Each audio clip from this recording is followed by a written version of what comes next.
Okay, YouTube, welcome to another installment of Reminders of Him by Colleen Hoover. I did that last time. I tried this in a southern accent because I was a little bit tipsy. And at the end of that video, I said I think I would continue with it. And I think I'm gonna continue with it. Just this chapter, I am very tired, so it's likely that I'm gonna mumble and such, but whatever. If you're with me so far, then obviously you don't hate it.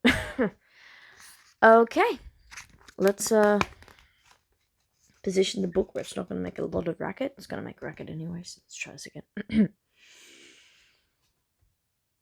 I don't understand attraction. What is it that attracts...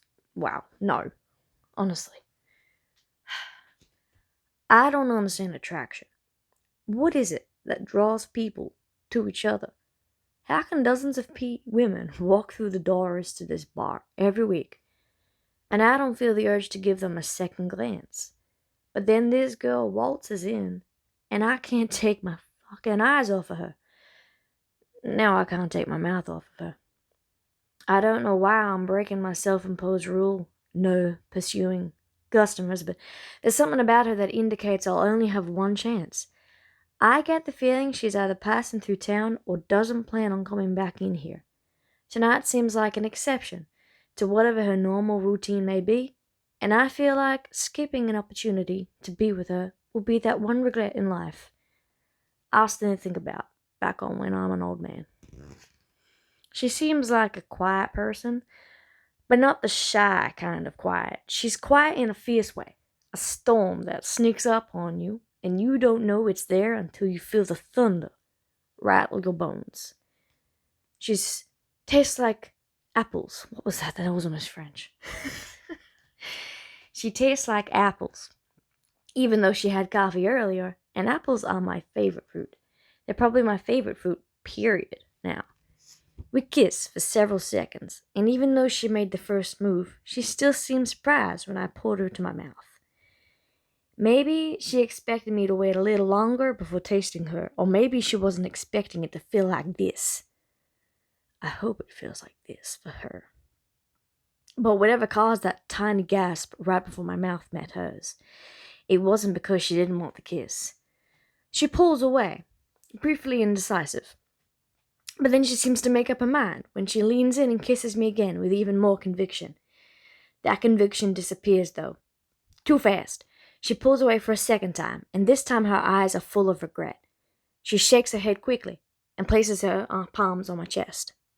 I cover her hands with mine right when she says, "I'm sorry." She slides off me, the inside of her thigh rubbing against my zipper, making me even harder as she scoots out of the booth. I reach for her hand, but her fingers trickle out of mine as she backs away from the table. I shouldn't have come back. She turns away from me and heads towards the door. I deflate.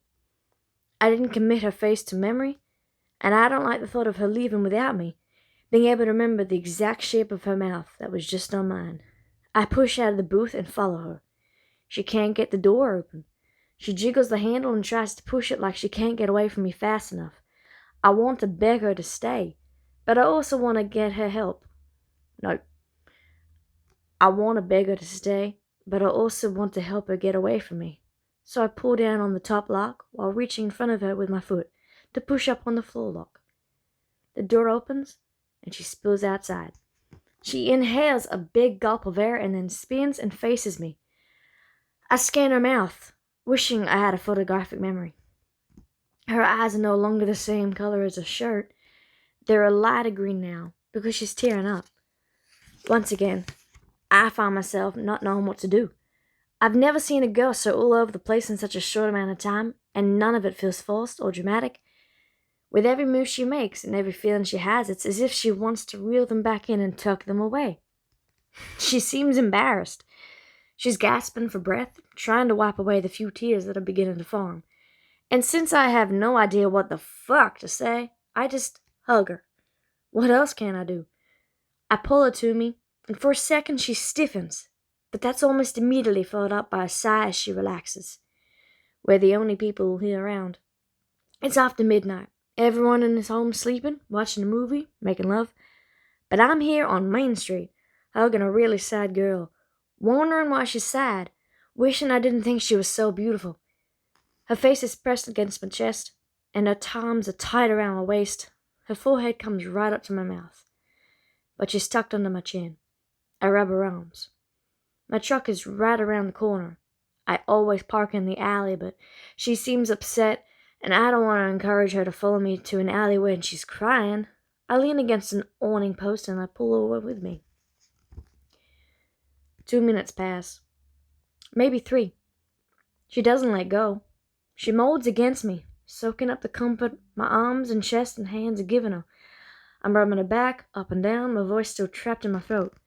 Something is wrong with her, something I'm not sure I even want to know at this point, but it's something I just can't leave her on the sidewalk and drive away from. I don't think she's crying anymore when she says, "I need to go home. I'll give you a ride." She shakes her head and pulls away from me. I keep my hand on her arms. I notice when she folds, and I notice when she folds her arms over her chest that she touches my right hand with 2 of her fingers. It's just a quick swipe, but it's deliberate, like she wants to get one last tiny feel of me before she leaves. I don't live far. I'll walk. She's crazy if she thinks she's walking home. It's too late to be walking by herself. I point towards the alley. My truck is 10 feet away. For obvious reasons, that gesture makes her hesitate.